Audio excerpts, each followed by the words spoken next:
My door was put in, my front door, by 4 thugs. And I had to follow them and find them out myself the following day. And I did. And they paid me for my door, but it never went to court because there was some relation of theirs, a friend of the cops. You wouldn't understand it. You weren't here. You wouldn't believe, you couldn't imagine that that would happen here in a village in Lisdoonvarna.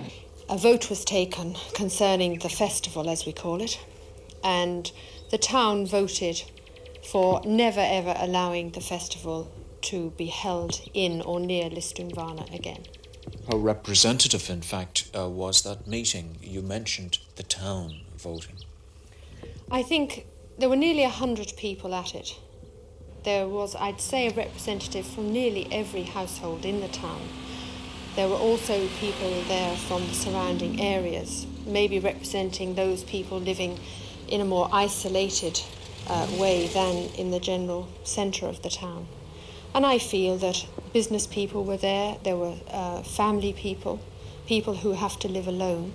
All I can say is that it's the largest general public meeting that has ever been held in Lisdoonvarna. Every person of the community was invited. If there were people that did not attend, quite certainly we're not sure of their feelings. But everyone that was at the meeting was absolutely adamant that they never want to have a festival again.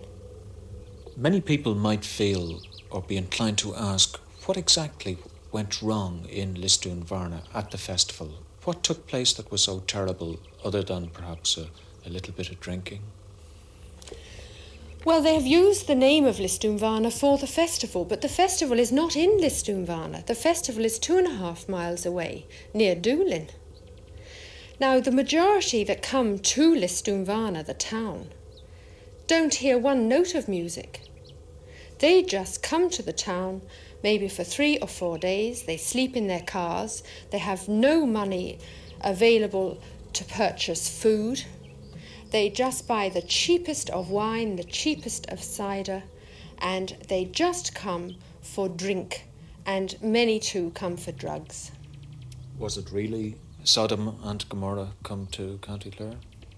It was very unpleasant for the people living here. The people living here were very afraid. It was difficult to go about your ordinary business. You had to have security in your own houses. You were afraid that your property would be damaged. And you were afraid for your own person, that you might get hurt.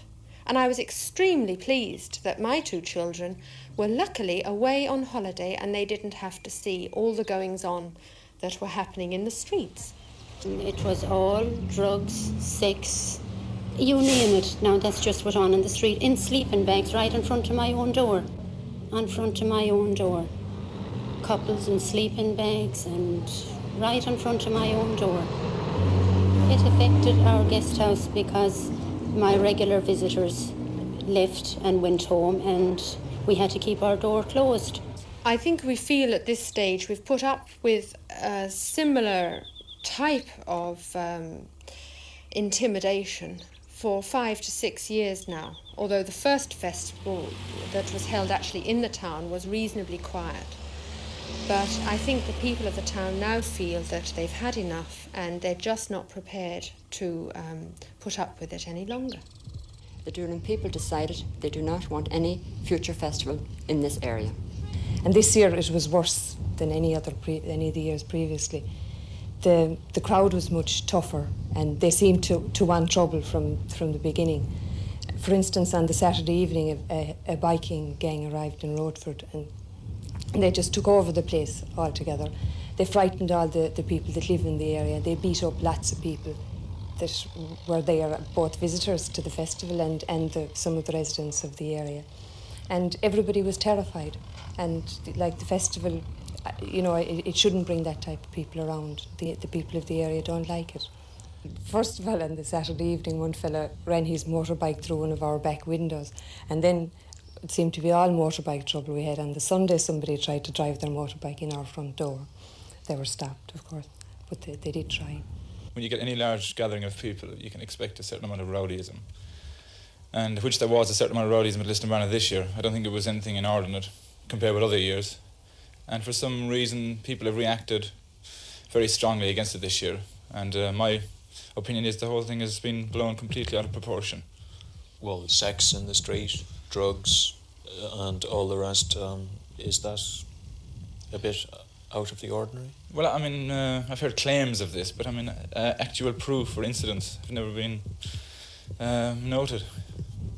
There's a lot of general statements going about, but actual concrete facts are very few to find at the moment. How much money did you make this year? Well, at the moment, the matters outstanding on the festival are not fully finalised, so we couldn't really say, but it certainly hasn't made money. There has been a financial loss this year. Do you think, in hindsight, that perhaps it was a mistake to shift the date of the concert in the way you did? No, I don't agree. I don't think it made really much difference what particular weekend it happened to be held.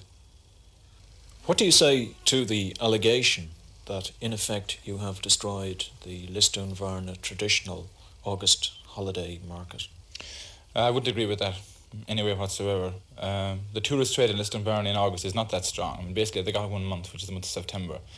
And during the weekend of the festival, there'd be no comparison with the amount of money made by some of the business people in the town this particular August weekend as opposed to other weekends. So, I mean, it certainly made money in the town, the festival. I mean, anybody who disagrees with that just doesn't know what they're talking about. But some of the people who made that claim are actually running guest houses and have told us of cancellations. Well, I have heard of cancellations as well. Some of the biggest hotels in the town, I've talked to the managers and the owners since the festival, and they've claimed that they've had the best weekend for a long time, and no complaints as regards trouble whatsoever. I mean, they were very pleased with the festival and how it went off. Do you think perhaps it's a case of everyone else being wrong and you being right, Jim? No, I mean, I think that the thing has snowballed a bit. The rowdyism that was evident at the festival, which I agree with, that it certainly was there, but I don't think it was there to a very excessive degree. I think people have suddenly reacted against that, and it's just the thing has snowballed basically. People are not looking at realistically and evaluating it for what it was. I mean, with any large gathering, you will get a certain element of rowdyism, but I mean, you've got to look upon it as part and parcel of large gatherings. What went wrong with the policing the weekend of the festival? Well, I think it just there weren't enough guards in the place to cater for such a big crowd. We asked before the festival, we had a meeting with the superintendents and we asked for adequate policing, and they said that they would provide what they considered adequate policing. But at the time that the biker gang came to Roadford, there were only 2 guards on duty in the place, and they couldn't do anything physically. They weren't able to deal with the type of people that came, and they just had to stand by and see people being beaten up. And on the Sunday, there were no guards at all in the place, but the traffic situation was chaotic and the people were getting out of hand as they got drunker as the day went on. And it was almost a riot situation by evening, and there were no guards at all there. Well, at the moment, we're finalising matters relating to this year's festival. Then it'll be a case of sitting down, working out a strategy for next year. Maybe we may change the format of the festival somewhat, bring back more of the folk element. I can't really say, except that it definitely will be given a lot of thought. I think we have a right to stick up for ourselves and to say that we no longer want it and that it is creating a worse image and creating problems for everybody.